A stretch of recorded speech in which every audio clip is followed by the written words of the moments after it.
Hello and welcome to episode 146 of the Ego Chall Podcast. My name is Preston Byers, and as always, I'm joined by my co-host Justin Binkowski. And on today's episode, we're talking about the return, potentially, of one of the most iconic brands in Call of Duty esports history. We also have some HBR Classic to talk about, and a bunch of other Call of Duty League matches from the first week back after the minor. We are back into the qualifiers, the Major 1 qualifiers, almost to Major 1, the tournament itself. But before we get to any of that, how are you doing, Bink? I'm doing well. Like you said, pretty action packed weekend Call of Duty. Got some good matches, a little bit of drama, and a little bit of news to dissect, and I'm ready to get right into it. Yeah, so I want to first start off. Bink and I were talking about this before the show, but I've been changing around some of the stuff on my mic. I noticed, and Bink said he noticed a buzz or some kind of feedback on the last episode, maybe a few episodes. So I'm trying to fix that. I am not by any means a genius. Well, I'm a genius in some ways, but not others. Microphones and audio, not my thing. So I'm trying to do my best. If there is any complaints or any critiques or whatever, please let me know what you're hearing on your end. I'll try to listen back to it, but some people, depending on how they're listening or where they're listening, they might hear something different than I am. But hopefully, it sounds okay. It looks okay. Sorry if it doesn't. So just wanted to kind of put a disclaimer out there before we get into this. The first and the biggest topic of the week, and no disrespect to the CDL matches and all the qualifiers and all the teams, but Hastro announced that he has reacquired the EnVyUs brand, as well as the brands of the Dallas Fuel, which was Envy's Overwatch League team, and the Dallas Empire brand, which was EnVyUs's Call of Duty League team. And I thought it was suspicious almost because we had just talked about Hastro for whatever Yeah, reason, like an episode or two ago. And I wasn't expecting this. I don't think anybody was, but I thought it was incredibly interesting. I actually sent you the tweet, and you're like, "Yeah, that's pretty big." And um, just the fact that, and for some reason I had been thinking about Envy in general like a week or two ago, and I was like, "Man, it really sucks that we have OpTic, we have Phase, we have Thieves, but we don't have Envy." And Envy is like, you know, right up there. Like, I mean, it's more important than the Thieves in the history of Call of Duty, of course. It's more important than Phase in terms of competitive in the history of competitive in Call of Duty esports. So it's like OpTic and Envy are the two brands that I think I most associate with Call of Duty esports. And for a long time, or for the last few years, we didn't have anything with Envy because it went dormant with the Dallas Empire, with the CDL and all that. And then when the Empire and OpTic merged, then it just became OpTic Texas, and we lost the Empire, we lost Envy, and pretty much all of the connection that we had to that brand. And now it seems like at least somebody who really does care about it, and I think you could say a lot about Hastro, and he has done so much and done a lot in Call of Duty esports. But one thing that you have to say is that he really loves and cares for Team EnVyUs in the brand. And obviously, as a co-founder, I think he was on the first competitive team way back when, and he was an executive in the organization for most of that time. He really cares about it, and I'm really happy to see him have control of this brand and hopefully do something with it. I want to get your thoughts though, because you've been a Call of Duty esports lifer basically a lot longer than I have, certainly. And EnVyUs was one of the OG Call of Duty teams. So I want to get your thoughts on how you felt about this when you saw that Hastro reacquired the Envy brand. yeah. I think you pose something that's the bigger, like the big picture topic around this is what does this mean for the future. So we'll get into that in a little bit. But immediate reaction to hearing this news, I was super excited. I also thought it was because we talked about Hastro in the last episode, doing the mentioning like the return to MLG pool play, like that sort of format thing. So I did think it was kind of um a funny coincidence that this happened after we talked about that. But yeah, nonetheless, I just think like Envy being back in Astros' hands, along with the Dallas Fuel and Dallas Empire. Obviously, Dallas Fuel doesn't matter as much for COD fans, but Envy, no matter what way you look at it, is the bigger one. It's back in his hands, and um, it was kind of it's a couple years ago now that like the whole merger between Envy and OpTic went down. I don't really remember it. I probably should have looked up some of the old stories and reports around that time before we did the show, but I admittedly didn't. But as far as I remember it going down, it was basically like OpTic was separating from like the NRG. What's it, Andy Miller, I think. Yes. Like that spot was like in the quote unquote franchise, they were like separating from them. So like it was almost like the Dallas slash Envy spot kind of swooped in, and Hastro almost like, you know, like kind of reached out and saved OpTic, not to be dramatic or anything, but he Yeah. basically like gave them an olive branch almost, and just a chance to stay in competitive Call of Duty when there was a potential that they might not have.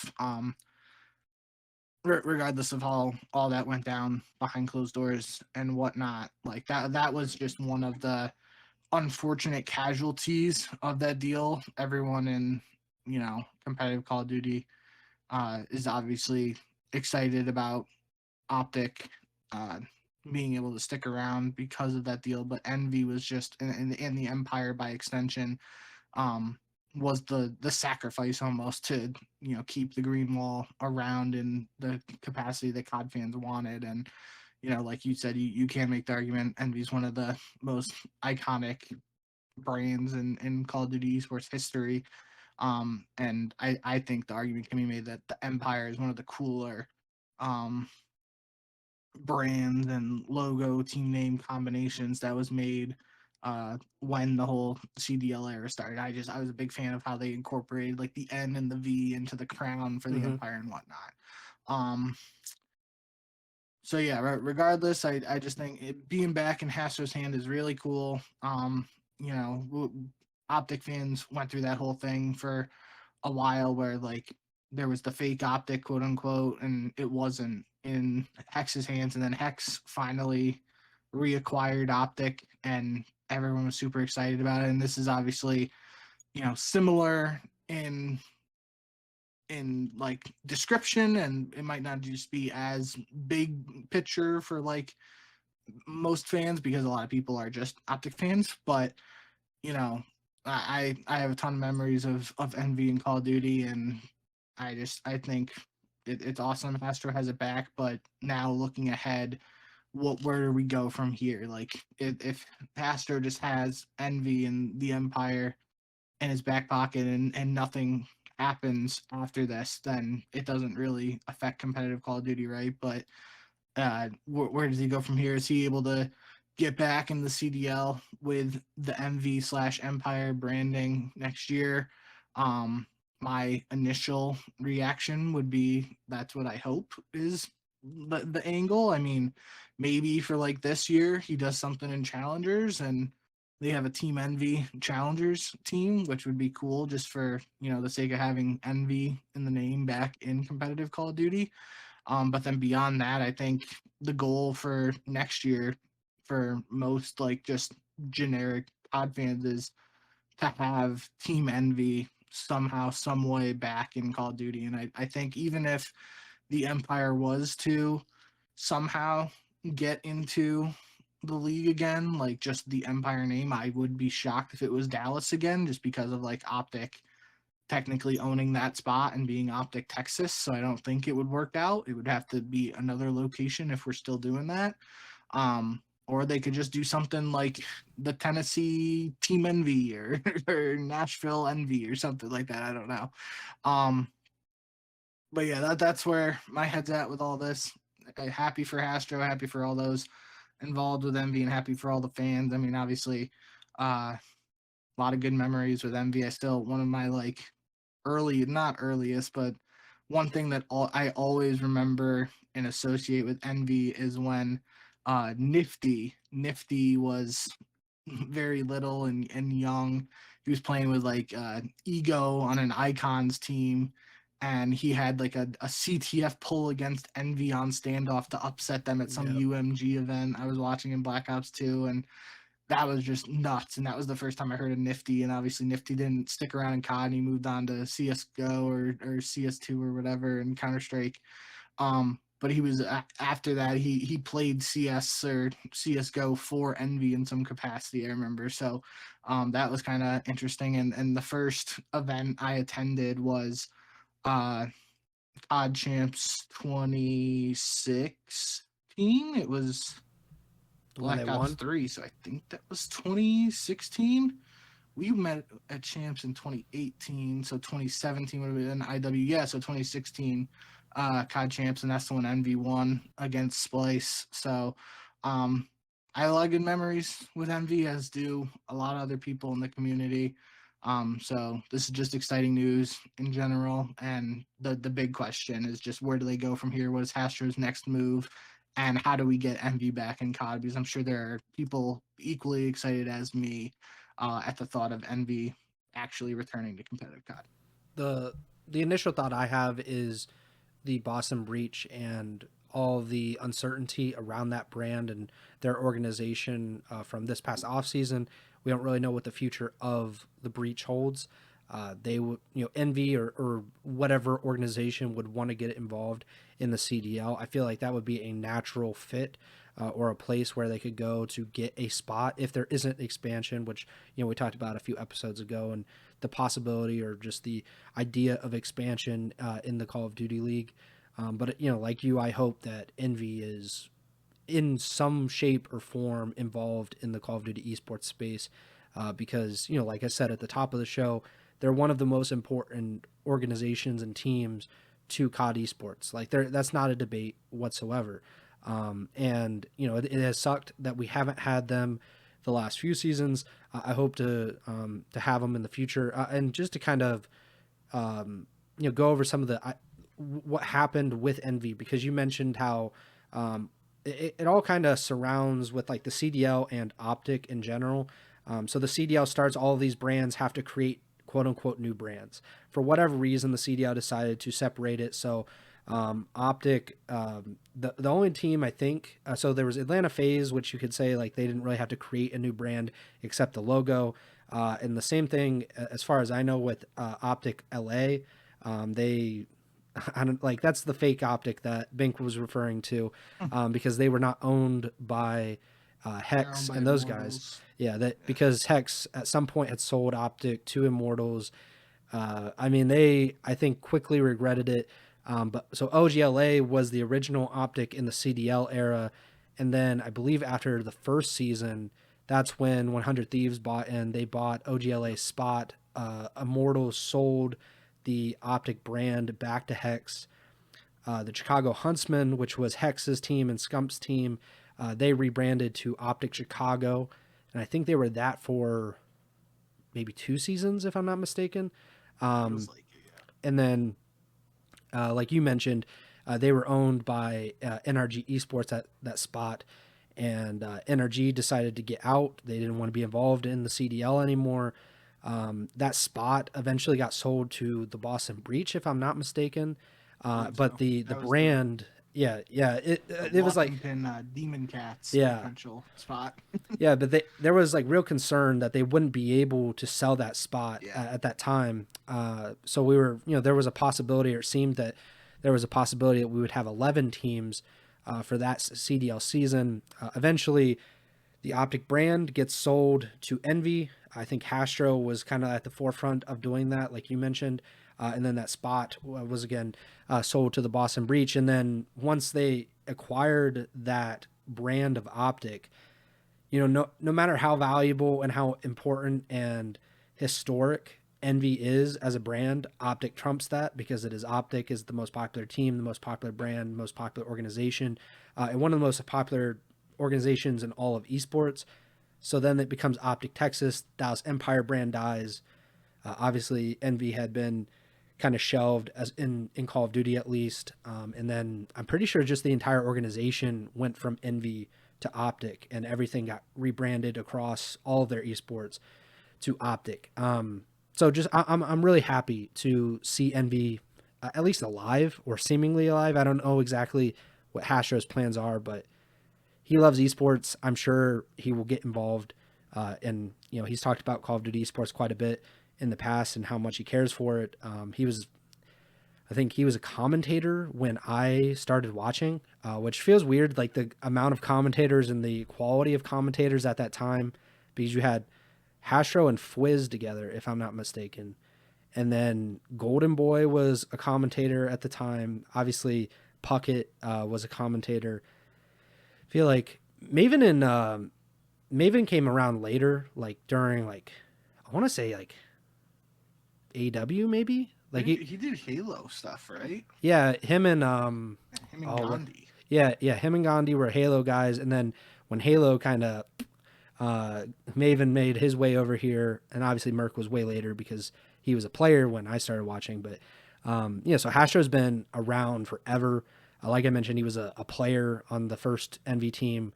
I guess if Carolina Royal Ravens, if they kind of go to the wayside, that would be a natural fit because EnVy was based in North Carolina for a time. It's a good shout. So there's something there at least. But yeah, I'm just excited to see it, and I think hopefully we'll see something from them at some point. Any last thoughts on the EnVy stuff? I guess we should mention real quick that Hastro also, when he announced that he had reacquired these brands, he said that post-transaction, I will not be a shareholder or associated with OpTic. My team will gain access to the social media accounts for the brands next week. So that's an important thing to note because Hastro at some point was the CEO, if I'm not mistaken, of EnVy, and maybe even when they bought OpTic. And he's been doing something else. Like he hasn't really been involved in esports in a little bit. So I don't know, like that. I don't know what happens with like the OpTic organization, if that changes anything on their end. But I did think that was important to know. Any last thoughts for you on this stuff? No, yeah, I did want to bring that up, so I'm glad you did. But I don't think it'll change anything for OpTic, really. I feel like he was in more of an advisory role or kind of just like in the background, it felt like, since like the merger, and at least since like um the first couple of months after the merger took place. I think like he like did like a chief gaming officer or some position like that. I don't remember the exact acronym for it or whatever, but it was something like that where he was basically like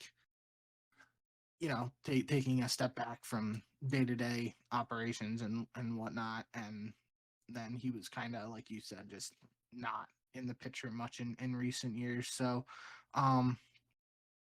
yeah, I think it's important to note, no longer associated with OpTic. I think that opens the door to getting EnVy back in the CDL, and that's what I would really like. I think end of the day, I do like the Empire brand, and if the Empire brand is what has to return for whatever legal reasons or whatever, then that'd be cool with me. But especially in a time like you said, now we got OpTic, we got FaZe, we got the Thieves, we got Cloud9, like we have some iconic esports names in the CDL. I would, whatever way we can, finagle to get EnVy or Team EnVyUs or just something EnVy related into the CDL with that actual EnVy name.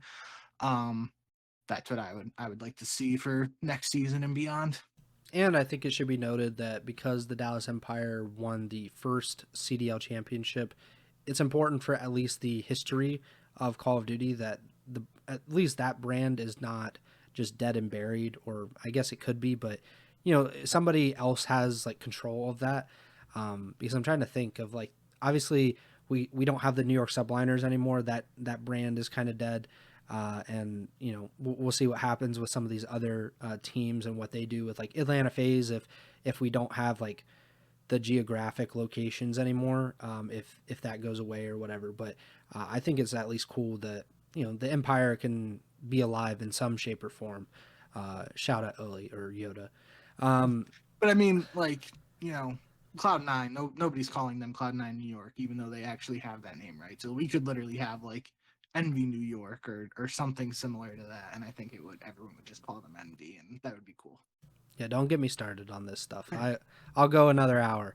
Let's get into these matches though, because we were just talking about Cloud9, I don't know if we should be calling them Cloud9 or something else, because Cloud9 doesn't seem, it seems a little too respectful, I would say, for the way that they played this weekend. They started off with a 3-0 loss to the Los Angeles Gorillas Gentlemates. They got 3-0. Excuse me. Thank you. They lost 3-0 to LAG, who hadn't won a single match to this point, which I will say I was ahead of the curve a little bit. I didn't pick LAG, but I was signaling that they would, eventually win, and they looked pretty good. Some kind of close matches. But what did you think overall of this result? Is this just another case, or we'll talk about C9's second match as well, but are these cases of C9's internet or online issues, or is it just this team isn't as good as we thought they would be?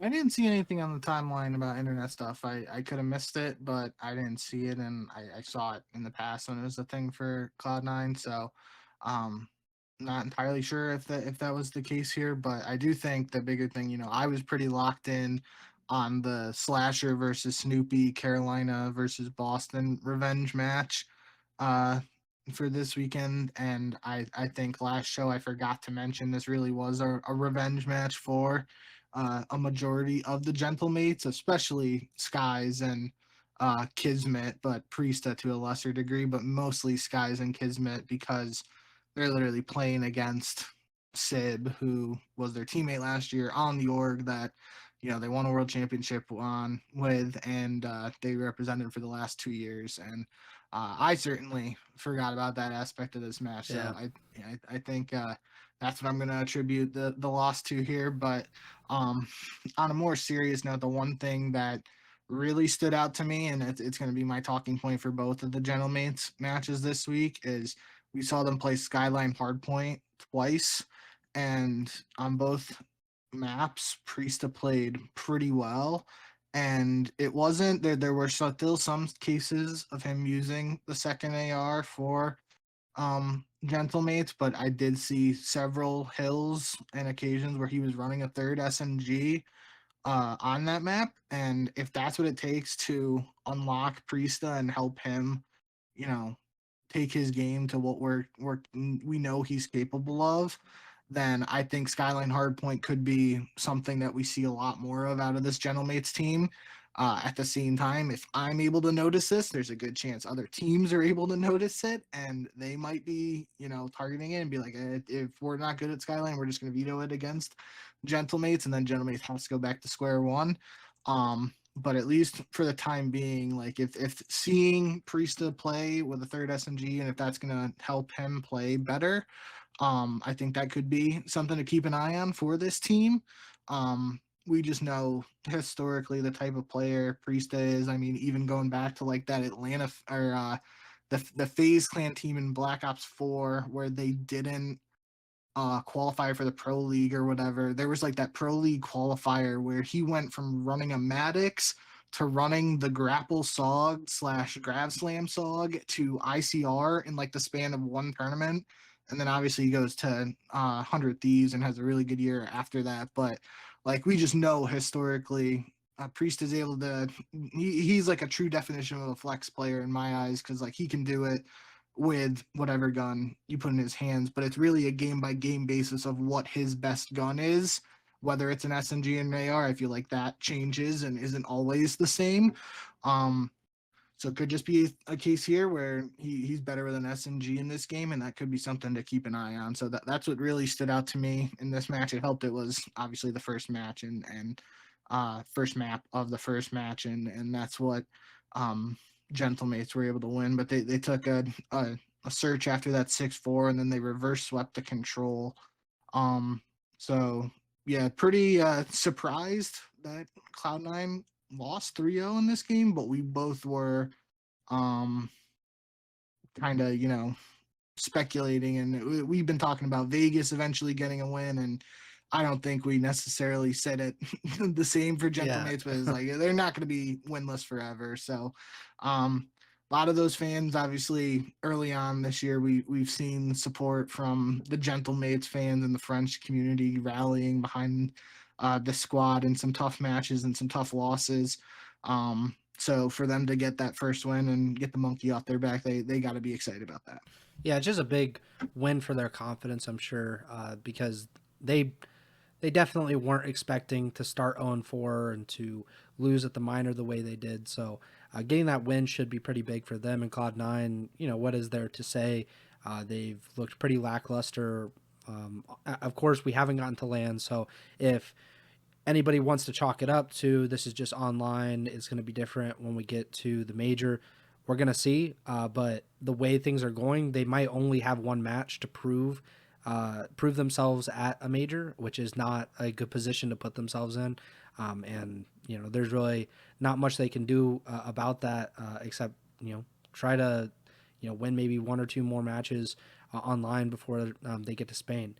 You just mentioned Vegas a moment ago. They lose 3-1 to OpTic on Friday. They win the search, so that's interesting. Of course, this was a rematch of the minor first round series where Xnid went off and they somehow still lost despite him dropping 52 kills. They lose the opening hard point. They win the search, and then they lose the control and the second hard point. I think it's still pretty close. Like it's not like a blowout or by any means. The second hard point was pretty convincing. The first hard point was like 81 points, which is kind of like your average run of the mill hard points. But for the fact that this is a new CDL team with half of their academy team playing against OpTic, who we would assume is one of the best teams, and we just witnessed like 2 hours ago beating who we thought was the best team. I don't really know what to say, but hats off to Vegas, I guess. Like we're just like this series or this season of moral victories for the Vegas Falcons on this podcast. But I expected OpTic to win. They won. Vegas looked better than I thought. Is that about the same from you? Yeah, I mean it's really, I mean there's no other really way to talk about Vegas in my eyes at this point. Like we've kind of, it's hard to be overcritical of a team that just doesn't have the reps against the top talent in Call of Duty. For so like, if Vegas, as we've talked about on the podcast before, we don't know what the future holds. It seems like they're committed to the all Saudi Arabian roster project. Um, if we're in like a couple years down the road of Vegas Falcons continuing to be a team that's just getting stomped regularly, then maybe I'll start to be more critical. But I'm not at that point yet. Like they're still they're gonna have growing pains. They got a lot to learn, but there still are flashes in there, and obviously like the Extend 52 bomb against OpTic in the minor, like that's one of them. I'll be talking a little bit more in Vegas's second match here, but um overall, I mean, yeah, they took a search like that seems to be they and for all of their you know lack of success in the respawns, they've been competitive in search even if they aren't winning searches for the most part, I feel like. And they even had a 2-1 lead in this control against OpTic. So like again, this wasn't a like 3-0 20-minute series. Like sure Vegas lost, but they made OpTic work for it, as we saw at the minor, which the minor match was actually a 3-0 as opposed to Vegas stealing the search here and making OpTic work for it a little bit more. But yeah, end of the day, expected result here with OpTic taking them down again. And Hook in particular, I feel like he's going to be a talking point for me as we talk about OpTic. He just really played well this weekend overall, but some of his stat lines were like even beyond playing well. Like he went 39 and 18 in uh map one, and just like that combination. I know there's like scoregami and stuff and for NFL scores and stuff. I feel like 39 kills and 18 deaths is like just an absurd combination because that's over a 2 KD. And you don't see that every day. So you see some guys go like 30 and 25 and stuff, and I feel like that's like a common uh amount of deaths because it's a little bit closer to a 1 KD, right? For so 25 is like a little more common number of deaths to have when you have 30 kills. But 39-18 is just ludicrous. So Hook was definitely in nuke form this weekend. This was just one example of that. But yeah, overall, Vegas put up a fight. Wasn't enough to get that first win, but we saw Gentlemates get that first win. Could be on the horizon here for Falcons, but they still got some work to do. Yeah, and I think Hook is going to be in a weird position because once the major comes around, if he has lackluster performances, then people will point to that and kind of forget Yep. a match like today. And granted, I guess if you're not playing well against FaZe and Thieves and so on and so forth, but you play well against Vegas, it doesn't really matter all that much. But still, it feels like kind of something that happened with Pred last season. Near the end of the regular season, where he wasn't having his best games, and OpTic wasn't doing so well, and fans started to turn on him a little bit. And I think Hook is in a he's in a dangerous spot because he can be a scapegoat if OpTic doesn't succeed like people want them to, and I think that's fair or unfair. That's just kind of the position he's in. So it's good to see him back in frying like this. At this point, especially with how this beginning of the season has been up and down, with all of with the change with OpTic and everything in the CDL. Next up, we had Minnesota versus Toronto, another rematch of the minor.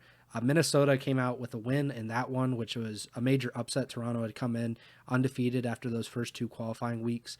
And then Toronto comes in today, or on Friday, excuse me, and they win 3-2. They end up winning 6-0 on Protocol S&D to win Game 5, to now remain undefeated in the qualifiers, hand Minnesota. Unfortunately, another loss. I had mentioned it on the last episode, but the minor stuff, those points come in handy at the end of the season, not so much in Major 1 qualifying standings.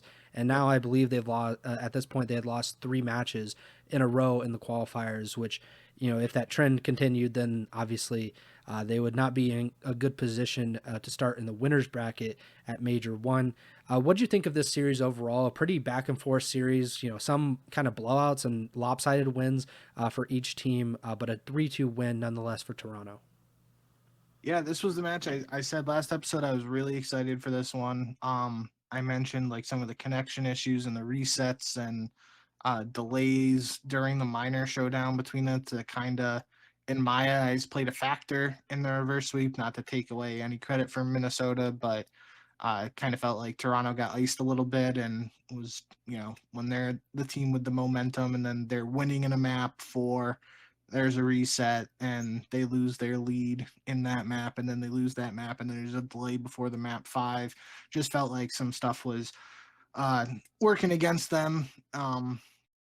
But doesn't matter at this point. Now they get their revenge here in a qualifier match for the actual major, which it's 10 points for winning that match either way, whether they won the minor, but this is 10 points for this for Major 1 as opposed to the season overall. So this is advantage earlier for Toronto in that regard.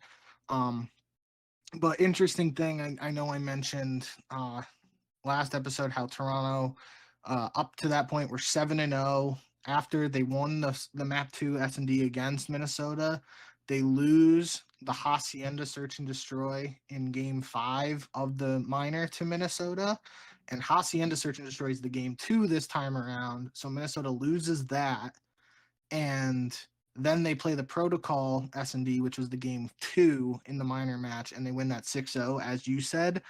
They won it 6-1 in the minor, which means Toronto has won 12-1 round count on Protocol S&D against Minnesota in those 2 matches, which is kind of impressive. And now I believe Toronto is 4-0 on Protocol S&D, so it might be something teams look to veto against them going forward. We'll have to keep an eye on that. But yeah, this was a really awesome match. Definitely lived up to my expectations for what I was expecting. So long story short there too, what I was getting at overall is that up to this point, I believe now Toronto would be 8-2 in Search and Destroy, and their only 2 losses in Search and Destroy are on Hacienda, which is the newest map added to the map pool, and it's 2 Hacienda Search and Destroy losses to Minnesota. So they're undefeated on every other S&D map against every other team.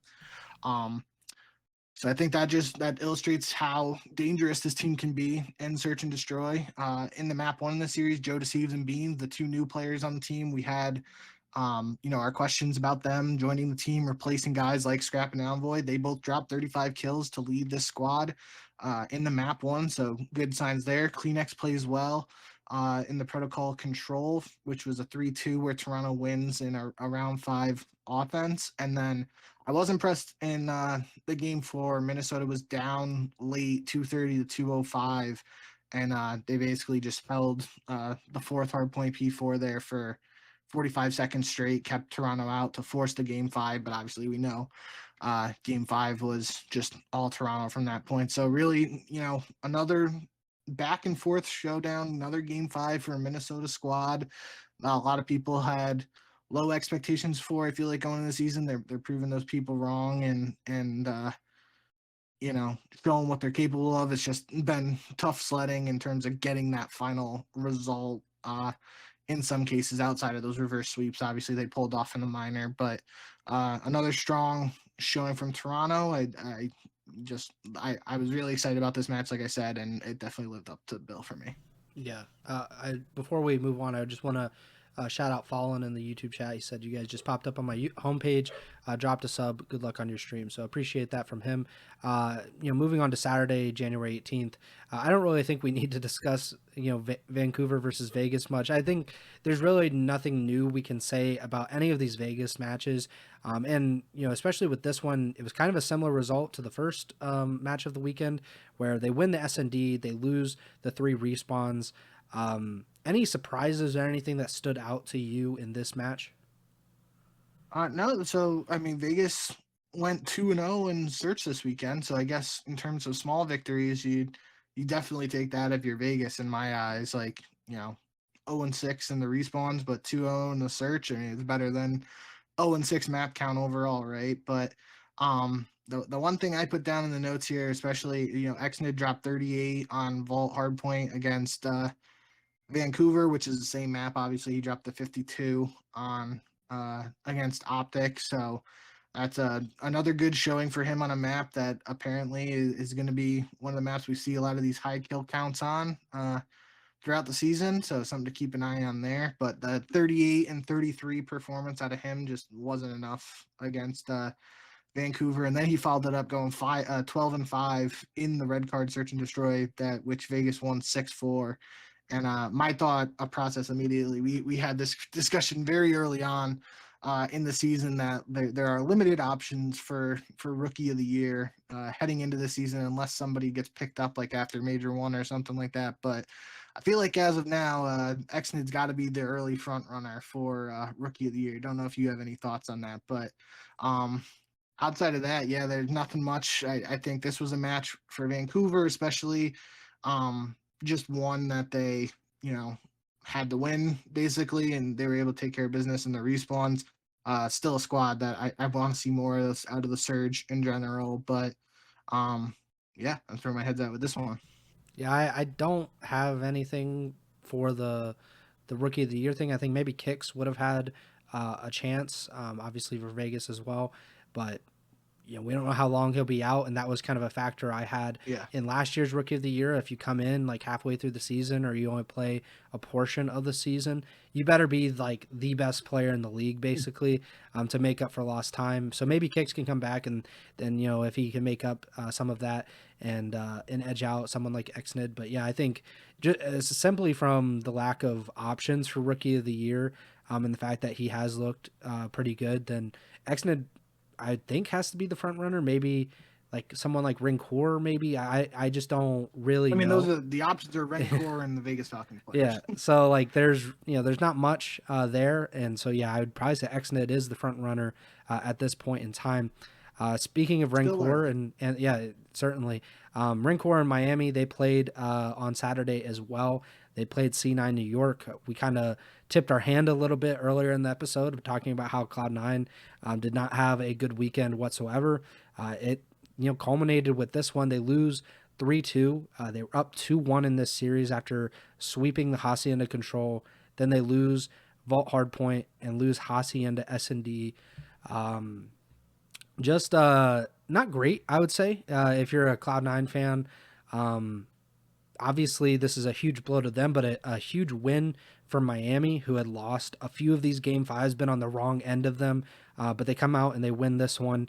Um, we kind of talked about C9, more during that first match. I don't know if you have any more thoughts on that, but I certainly think, we should discuss a little bit about Miami and maybe this, their ceiling is maybe a little bit higher than maybe we previously thought.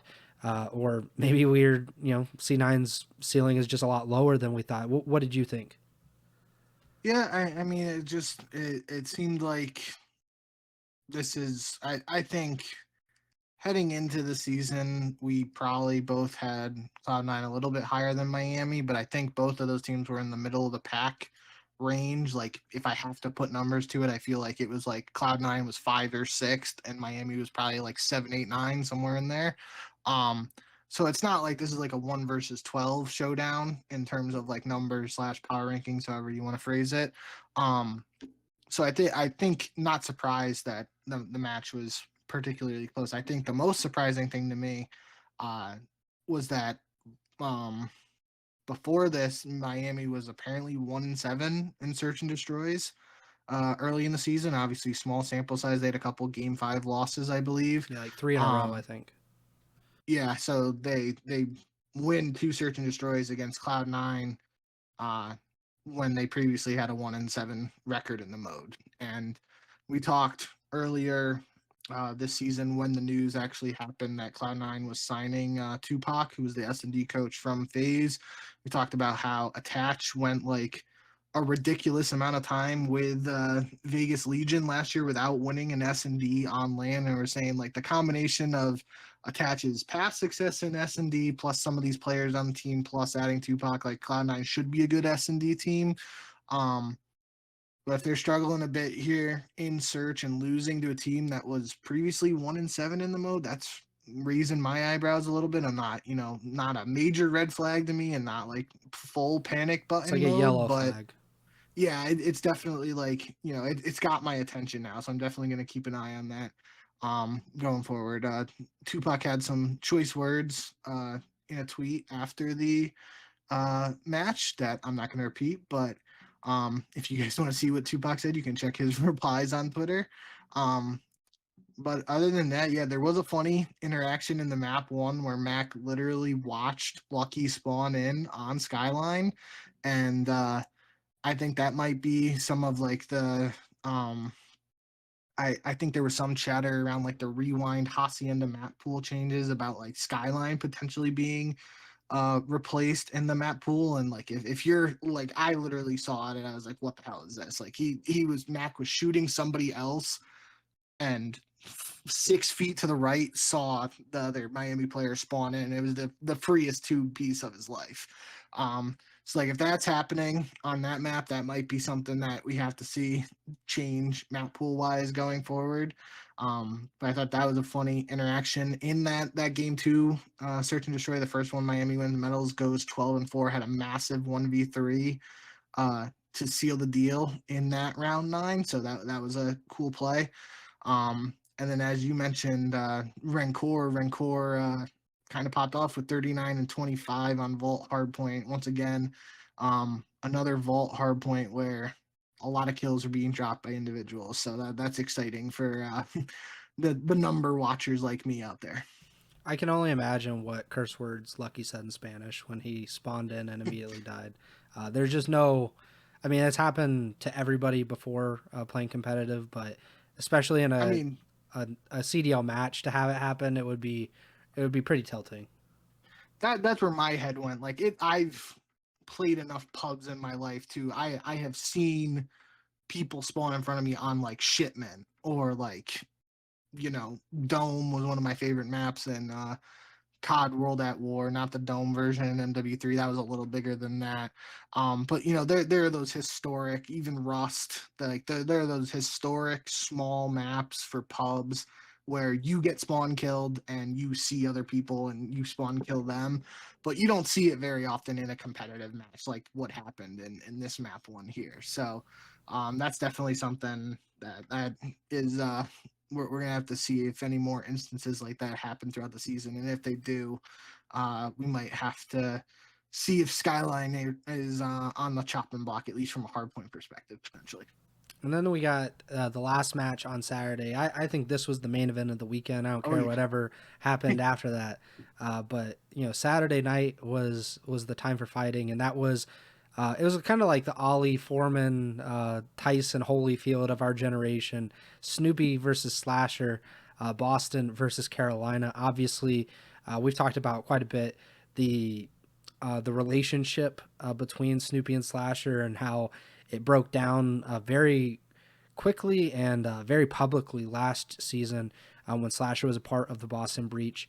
Uh, I would say they're probably not good friends if I'm just going to go out on a limb there. And this was their first meeting in the CDL. Since then, Slasher didn't play the rest of the season last season. And Snoopy, was wowing away on the Boston Breach, winning like whatever it was, 5 or 6 matches that entire season. They finally meet on Saturday. You picked Carolina, I picked Boston. I think we were both kind of rubbing our hands together, waiting for this one. And my boy Snoopy, he did not disappoint whatsoever. The Breach end up winning this series 3-1. Snoopy has some pretty good games. Purge, who got slandered on the TL so much early last season when he was a part of the Vegas Legion, and he got dropped and everything. He goes 45-20 in the second hard point to close out the series. Slasher did not have a good series whatsoever. Your thoughts? Are you ready to apologize for taking Slasher's side in this beef? I'm not gonna go that far. I will say I was definitely disappointed by the end result. I was hyping it up on the podcast last week, and I said I was expecting Slasher to drop a 1.8 and just go, raised earth or what? That's not the right It saying. was more like a 0.8, not a 1.8. Yeah, he definitely did not have a like I don't know why it sticks in my head, but I just remember last year Major One he had that 1.4 and one map at Major One, and him and Ghosty like had the highest KDs for the event because they only played one series in the loser bracket and then they lost. But nonetheless, I just overall, yeah, I really I thought this was Slasher's chance to you know show everybody that his way is the right way, and just that was a weird way of putting it, but this was Slasher's chance to get his revenge for that whole situation last year with Snoopy in Boston, and he wasn't able to do it. And obviously, it's an online match. We might see this showdown again on LAN. I hope we do. Maybe that'll bring out the best because we know Slasher's a great LAN player, and that's where he really thrives. Um, but even I know Miles and Chance, or maybe it was just Miles. They were both even saying during the broadcast, like at some points it felt like Slasher was dying in 2 bullets, or I believe Miles' exact words, like it feels like he's playing with half health because it just felt like he was getting eviscerated in some of these gunfights.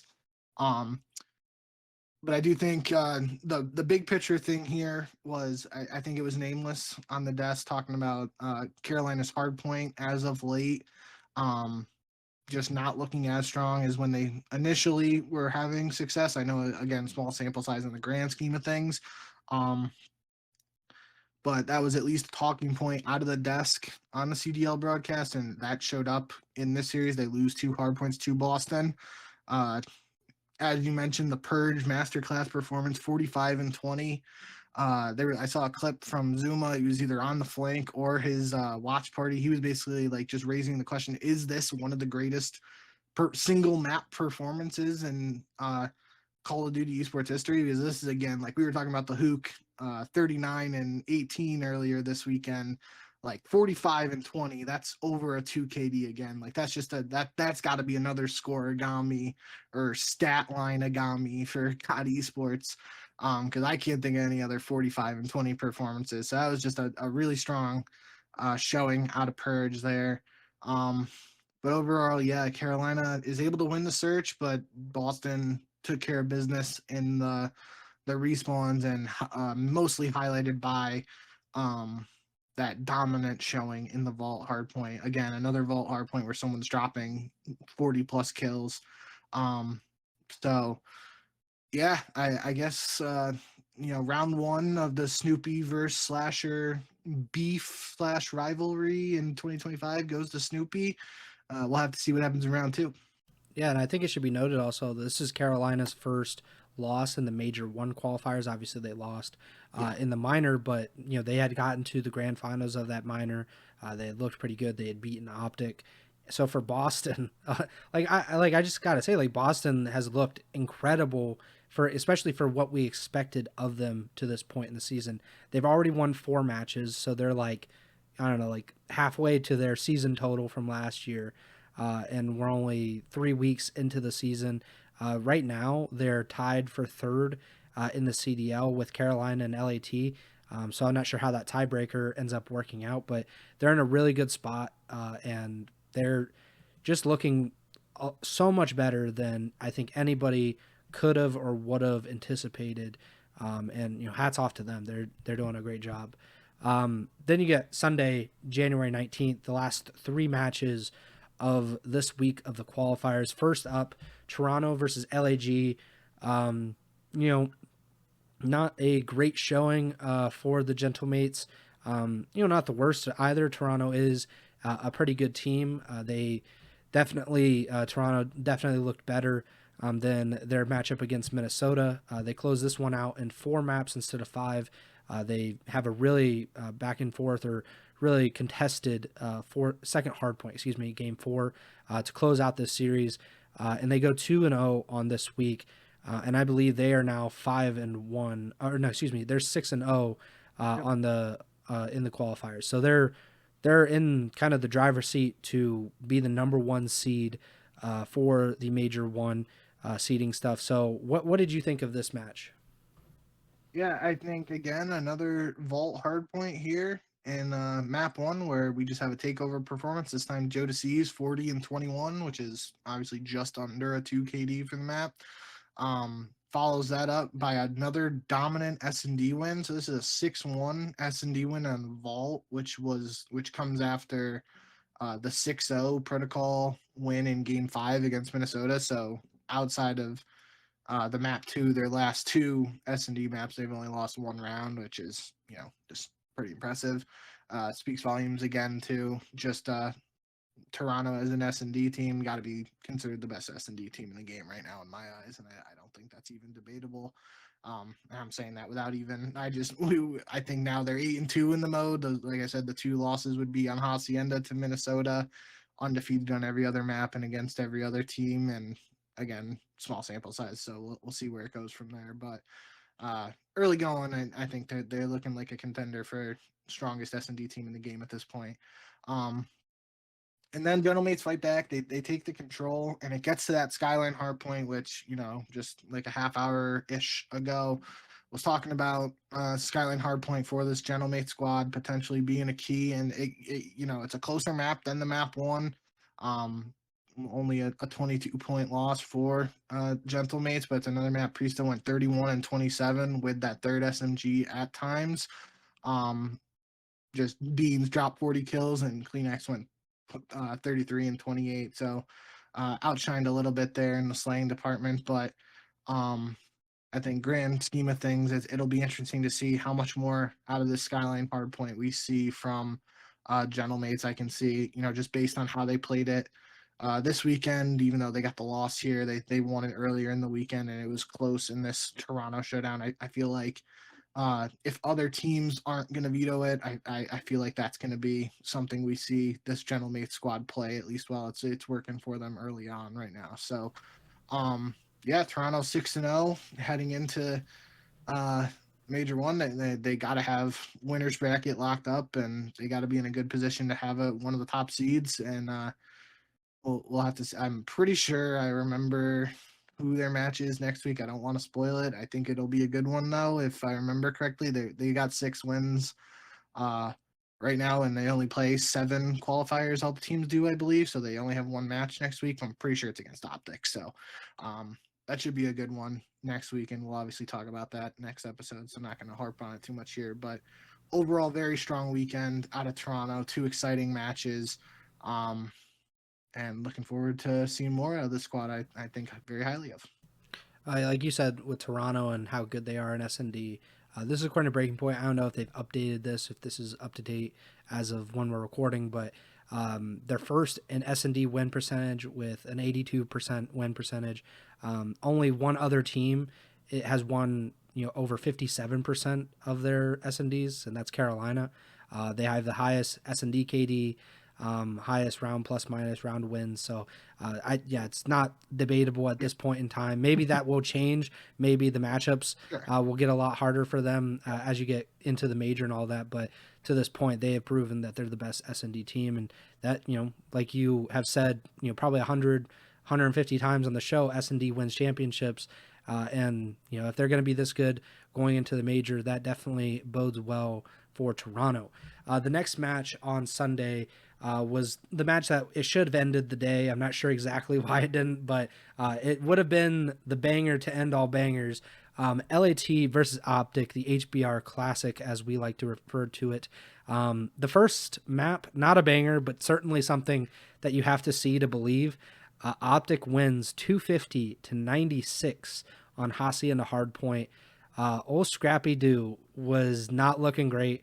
6 and 19. He had 774 damage in a hard point map, which is, I believe, I saw you tweet, I believe it was at EasyMac, and it was like the worst damage or the lowest damage in the CDL this season, if I'm not mistaken, possibly of all time. And so that's what I saw. Easy Mac reply to somebody else, and obviously there have been CODs in the CDL era where your player has 100 health, and CODs where you've had 150 health. So the games where you only have 100 health, if you only drop 6 kills in that, like it's probably under, or it's going to be around 600 or something like that, and that would be if you only you're shooting at those 6 kills. But regardless, the difference in the just starting health of your players is going to have an impact on how much damage you can deal, because if you're getting more kills with players who have more health, obviously that means you're dealing more damage.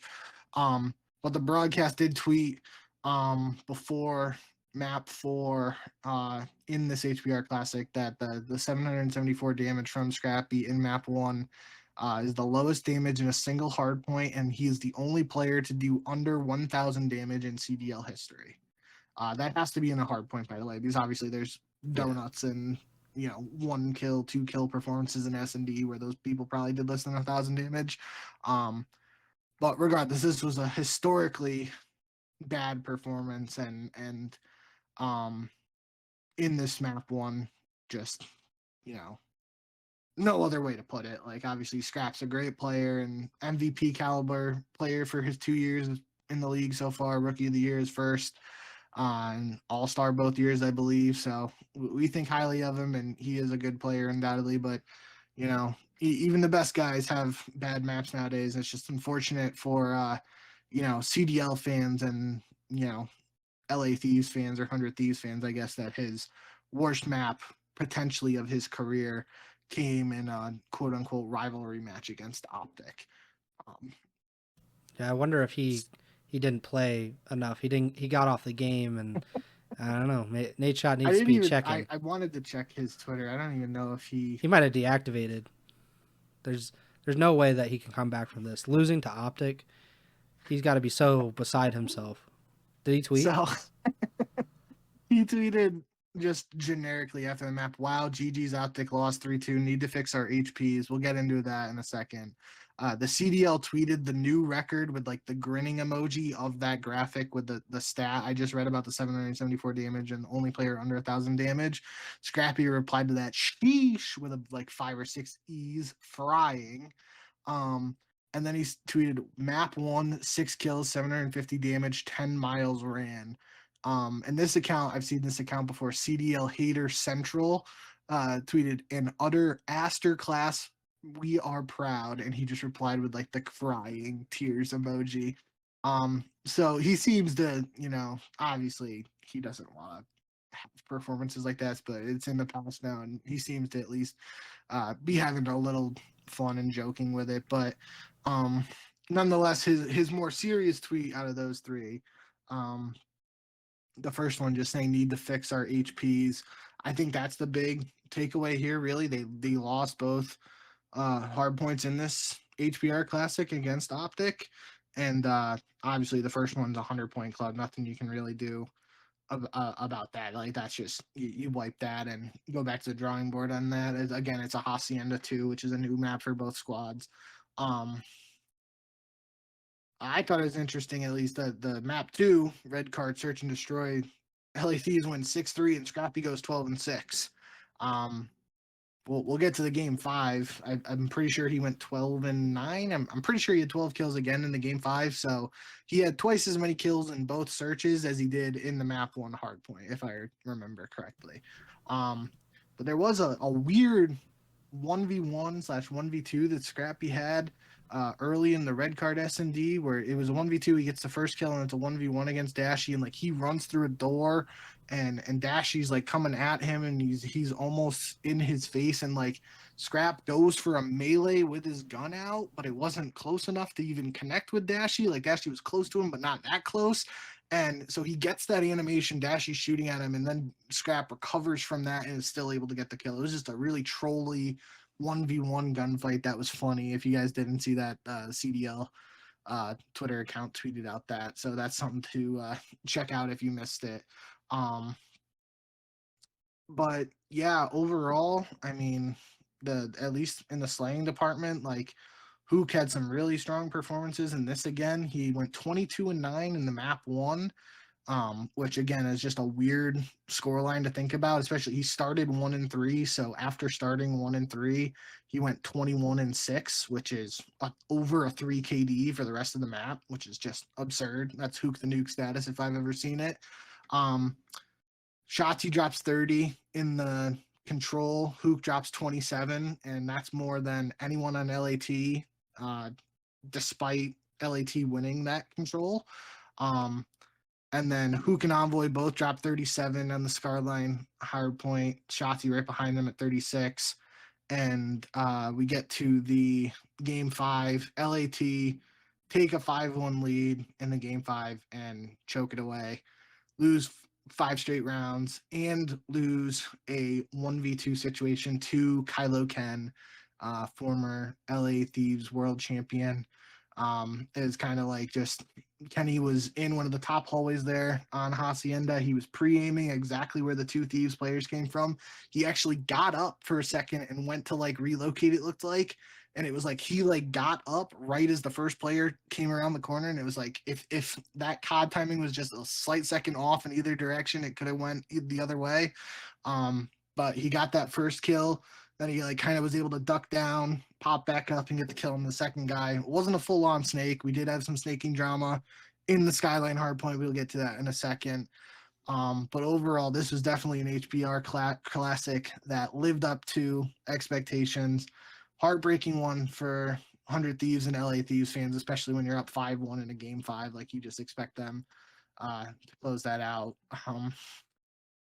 But yeah, definitely an interesting match, and one I expect we see these teams square off multiple times throughout the season. If this is what we're in for, every time this season, sign me up for more of that. Yeah, these are 2 of the best teams, and the more that we can see of these teams playing each other, the better. And I mean, they made the most of it, at least in this time around. And I think both of the teams probably can walk away from this match and think that they can do better, and they didn't play nearly at their best. LAT, especially in this case, there's no way that they should have lost the S&D, so they shouldn't have lost, or the second S&D meaning. They shouldn't have lost the actual map. Like you have a 2v1 advantage. You have to win. And no disrespect to Kenny, but that's just any player, any situation. It's definitely in your favor to have that advantage and to lose. And just obviously they pretty much forfeited the first map of this series. Like they didn't show up at all. Like when your best player The guy who, is like an MVP candidate every year, when he drops 6 kills and then he drops 12 in each of the searches, like, something went wrong, and that map is just a wash. So it basically was a 4 map series for LAT, and unfortunately they didn't pull out that last round of Hacienda S&D, and that kind of cost them. And I'm sure LAT fans will not forget Dashy snaking in that Skyline hardpoint that they won. What can you say though? Like that, we've talked about it so many times that everybody says they won't snake, but then when it's nut crunching time, so to speak, people are going to snake. It's just kind of a natural reaction sometimes to what's happening in the game. And Dashy was the perpetrator, I guess you could call him in this case. And we'll see if there's any punishment. I believe it was Sib was going to get slammed with like a blacklisting, like Cloud9 New York was going to get blacklisted, and that was the proposed punishment for Sib. Will they do that to OpTic? I kind of think they won't, but we'll see what happens. So that's what the discussion on the flank was. I tuned in after the matches today for a little bit to see what they were talking about in this, and because they were going back and forth on whether it was snaking, whether it wasn't, and all that yada yada. Consensus seemed to be that it was snaking from those guys, especially because it seemed like it was like 3 motions of like the sprint prone, sprint prone, sprint prone. But they said that especially Ben was pretty animated just about like having the consistency in these punishments if they're going to dole out punishments for breaking GAs. And I think the what they said was that it ended up being a 1-day scrim blacklist for C9 for the Sib incident, and like Octane and Aches were like, oh, we get a day off of work basically if you're telling me if we snake out, like screw that, like, that's fine by me. So they were kind of joking about it, but they were saying the same thing, like they don't think that the pros are gonna be punishing OpTic for this, or they just don't think the pros are going to remain consistent with the punishments, and they think that's the bigger issue in the grand scheme of things. So that's something we will want to keep an eye on, especially if it leads to any more drama or anything like that in the timeline, which I'm sure it inevitably will, if not in this situation, but in other situations going forward. But I did think it was funny that Dashy is having some fun with it, and he tweeted out after the match his stream link with the tweet, either die a hero or live long enough to see yourself become the villain, the classic Dark Knight quote with the image of the Celium's top half of his head and the snake in the Atlanta Phase HQ or whatever facility. So I got a good laugh out of that tweet, regardless of what happens with the snaking. Well, that's not for us. Well, we can at least bring it up and laugh about it, talk about it, but we're not going to have any say on whether OpTic misses a day of scrims or 3 days of scrims or whatever the punishment will be. And then another more hilarious news, Nadeshot brought back an iconic tweet after the loss, which obviously you were pretty vocal on your thoughts about Nadeshot's tweet after their last loss at the minor. This one was just the one where he's like, it looks like he's smiling, but then you look in the mirror in the background, he's got a fake gun to his head as he's taking the selfie. It's 100 Thieves Esports is back, baby. So that was a funny one. And then there was another clip posted of him streaming. He was like playing Marvel Rivals and like tuned in to just the clip of Kenny getting the 1v2, and he like was like, had a little bit of a meltdown, and basically was saying like, just the boys aren't playing hard enough. Didn't say that, but it was the sort of animated response you'd expect when you're an esports org owner and you watch your team choke a 5-1 lead in a 1v2 in round 11. Yeah, I mean, he should get used to it. Like, it's not this LAT group in particular, but I mean, it happens. It happened to Nade quite a bit in his career. Well, there was another clip. It wasn't that one that I was trying to watch it quick here, so I don't know where I saw this. Maybe it was on the flank. They brought it up, but someone was like, "Yeah, you choked the 5-1 lead or whatever," and Nade was like, "Well, I choked the 5-0 lead in my career," obviously referring to the Full Sail back in Black Ops 2. So, he's at least able to joke about it a little bit right now, which is different from his a little Yeah, more serious response after the minor. yeah. And then we had the last match of the weekend: Atlanta versus Minnesota. A pretty competitive hard point to start off this series. That Minnesota wins. They take a 1-0 lead in the series, but then Atlanta wins three straight. The Control just an utter stomp on behalf of FaZe, and I think FaZe might be back. This was a lot more convincing of a win against Minnesota, a team that really gave them a hard time in the minor. Minnesota probably gave them the hardest time of any team in that tournament. Certainly, pushed them to a game five, if I'm not mistaken, and really looked like they could take that series. It really wasn't in doubt in this series. Like I said, they win that opening hard point, Minnesota did, but then FaZe just looked like the FaZe that we have kind of been expecting, anticipating at this point, and they win 3-1 and get a much needed win in the qualifiers, most importantly, because another loss here would have put them really in a horrible position, and probably would have, it wouldn't have guaranteed it, I think, but it would have, most likely put them in the lower bracket of the major, which would have been a huge, huge development for that tournament. Any thoughts to kind of wrap up this week of the qualifiers with this match? Yeah, another really entertaining match. One again coming into the season just based on expectations for both of these teams. You probably didn't expect it to be as entertaining in the minor, let alone as entertaining a second time around, just as recently as a week after the fact. So, that map one in particular was absolutely nuts. Came down to the end, 11-point win for Minnesota, and it was basically just Estriel and Nero. Estriel went 34-21, Nero 30 and 23, and the ARs on Minnesota, Paul and Gio, were like 13, 14, and 20 something. Like they were both almost double negative. So it was really just pop off performances from Estriel and Nero, willing Minnesota to a close, hard fought victory. I really think I know I said it last time when we were going over the minor, but I've really been impressed with Estriel.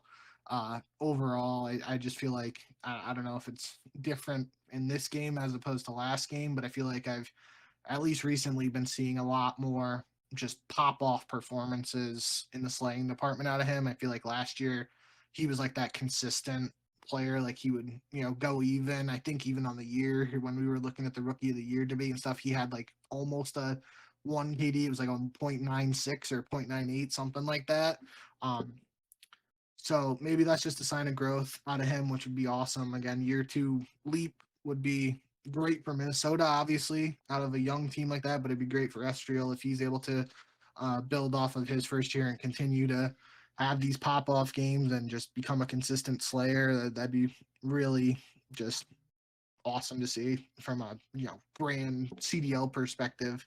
Um, but after that map one, Atlanta kind of just took control of the series. They win 6-3, and the red card S&D sell went 11-5. But the thing they mentioned on the broadcast and that I noticed was Atlanta went 8-1 in first bloods in 9 rounds of search here.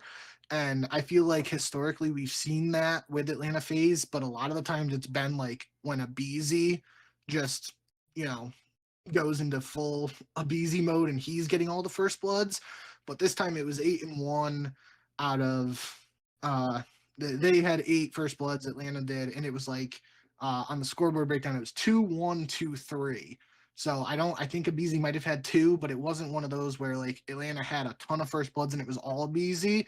It was evenly distributed among the 4 guys getting first bloods, and I think that's um something that because you think about how good that Atlanta FaZe trio and Atlanta FaZe as a team has been at search historically, and part of that has been like BZ being the guy to find that first bloods. But I think if the team is able to get that style and get an early man advantage without having to only rely on a BZ to do it, I think that just makes them that much more dangerous in search. So that's something I'm going to have my eyes on for Atlanta FaZe and search going forward.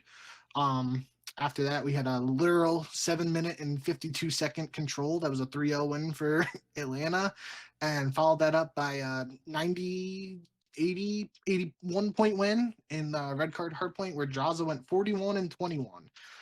Which last map of the weekend, which seemingly had almost a 2 KD on an individual match in almost every match. I feel like I talked about at least one.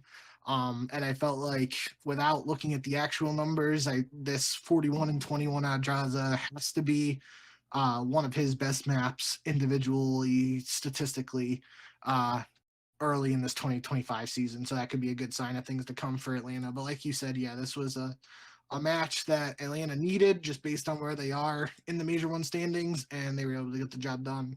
Tough week for Minnesota, on the other hand. 2 losses to Toronto and Atlanta, and I believe, since you mentioned the Toronto loss being 3 losses in a row for the qualifiers, it should now be 4 losses in a row for Minnesota after going 2-0 in the opening week. Yeah, they are not in a good position at this point going into the final week of qualifiers, and they're going to need they're definitely going to need at least one win, it feels like, to get out of the losers bracket and into the winners bracket to start Major One. I'm not sure if these standings are 100% or like how the order goes or the tiebreakers go, because, the Call of Duty League didn't tweet it out. They didn't say, what's going on. Let me look real quick on their website. Maybe they'll have something updated there.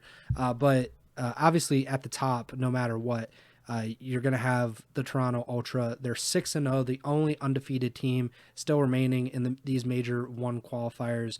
They're 18-8 in map count, and they're looking really good. Then in second, OpTic Texas at 5-1. They have a 17-9 map count. And then there's a 3-way tie right now for third place. The Carolina Royal Ravens, Los Angeles Thieves, and Boston Breach are all 4-1. I don't know what the exact tiebreakers are. Like, according to the CDL website, they have Carolina at 3, LAT at 4, and Boston at 5. Maybe that's not correct. So I'm just trying to give you the information that I have currently. And then we have a 3-way tie for sixth place. And interestingly, or most importantly, that goes 6-8. So these 3 teams will be the last 3 teams to make it into the winners bracket. That's the Boston Breach. They're the Miami Heretics are in 6th. Then the Vancouver Surge and Atlanta FaZe. Those 3 teams are tied at 2 and 3. So if things held and these tiebreakers all are correct, Atlanta FaZe at 8 is about the worst possible position you could put the Toronto Ultra, to be like, all right, come on, like that's not fun at all. So that could happen, and we could see Toronto versus Atlanta round 1 at the major with 2 of like the 3 or 4 best teams right out of the gate. And then the bottom 4 currently is 9th place Minnesota. Like you mentioned, they've lost 4 in a row in these qualifiers, so they're 2-4, 11-16 map count. Then you have LAG Gorillas Mate, or whatever you want to call it, Gentlemates or whatever. They're 1-5. They're tied with C9 New York, who are also 1-5. And then the Vegas Falcons, of course, are 0-6. I think they would probably be guaranteed into the losers bracket. They can only be 1-6 at their best. And Minnesota and Atlanta have already won 2. So they are certainly in the losers bracket to start Major One, which, not a shock, I think, to anybody out there. But C9 New York, Gorillas, Minnesota, possibly FaZe, who knows what happens this coming week.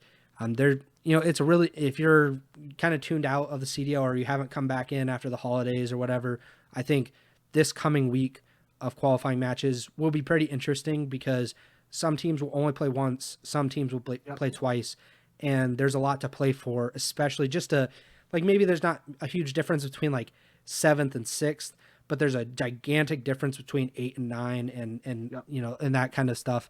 So you don't want to start in the losers bracket. That's mainly the main thing here. But yeah, that should be really, really fun to watch. The pick'em, just on updates. You went 5-4 this week. I went 6-3. I think the big difference was I picked Boston instead of Carolina. So you're 29-15 on the season. I'm 25-19. And yeah, my voice is very scratchy. I'm getting better, so I'm not as sick as I was the last time we did the podcast. But talking for an hour, hour and a half is certainly not great when you're even a little bit sick. So I'm tired of talking, but make sure to subscribe, like, follow the podcast feed wherever you're listening or watching on Apple Podcasts, Spotify, Amazon Music, and YouTube. YouTube, I haven't looked at the numbers lately, but I think they were at like 192 subscribers or something thereabouts. So we're nearing in on 200. Like I mentioned, I would love to get to 200 by like the end of Major 1 or before we start the qualifiers for Major 2. So we have a few weeks there. But please subscribe and like the videos if you can. Share them if you want. But we appreciate all the feedback and all the support. I mentioned, one of the comments earlier in the chat. So if you wanted to watch these live streams, you can do so. We're streaming them on Sunday nights and Wednesday nights. So Sunday nights after the matches, of course, and then Wednesday nights, it kind of depends. Sometimes they're 10, 11, 12 p.m. Eastern, or 12 a.m. Eastern, I guess. Real late night stuff. But we're usually here Wednesday and Sunday. Podcasts will go up on Thursday and Monday. And we appreciate your support, whether you're watching live or listening to the podcast after the fact. We just love that you're on this journey with us. And make sure to follow us on Twitter at jbink with 2Ks, at Pres Byers, podcast tours at Ego Chall Podcast. And like I mentioned on the last episode, you can follow the race that Bink is currently on and twitch.tv/jbink. That is JBINKK. So that you can watch that on Twitch. So we'll be back on for a live show on Wednesday, January 22nd, to preview the final week of qualifying matches, and then we'll give all our predictions and stuff, and we'll go from there. Maybe there will be some other developments from Sunday to Wednesday that we need to talk about. But I'll stop talking now so I can drink some water and relax. So Bink can sign us off from here on. Yeah, like Preston said, thank you guys as always for all the support. And we're at 197 subscribers as of refreshing the YouTube stream right now. So we picked up a few of you guys during this episode, which is awesome. As usual, the YouTube stream's just been awesome and got a bunch of comments. So shout out guys, Rory Hansen, JPL3, Nicholas Siri, Fallen, and E-Man R.